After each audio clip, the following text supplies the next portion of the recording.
think AI has tremendous promise across a whole range of domains. And in the defense industry, it's important to remember that there's both the mission of warfighting, that is how we plan and execute our military operations, but also the business of warfighting.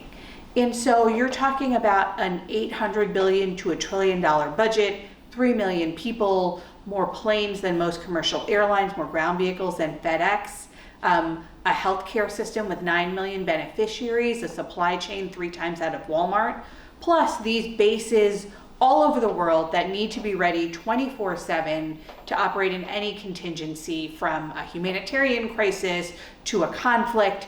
And all of those things are improved by AI. So what makes AI both so exciting, but where it holds risks, is that it can allow the military to integrate a lot more information a lot faster and make decisions quicker. Those decisions can be made quicker and better, or those decisions can be made quicker and worse. And so the real promise of AI is improving the speed at which you make the decision, and the responsibility of the defense community is to figure out how we take advantage of that time and space to make the decisions better. I think AI, because it's really so many things in so many different applications, thinking about how it's going to transform warfare is a little bit like thinking about how did computers transform warfare, or how did telephones. We can do so many things more quickly and better, and so much of what we do in the military depends on rapidly integrating vast amounts of data from land, sea, air, online and offline in different communities. And all of those kinds of decisions, whether they're intelligence or planning or maintenance and logistics, can be made better. I will just note one particularly really interesting area is the integration of AI with other capabilities like quantum computing in the context of cybersecurity, or robotics in the context of autonomy. And that fusion between AI-enabled capabilities and those new technology creates promising new dimensions.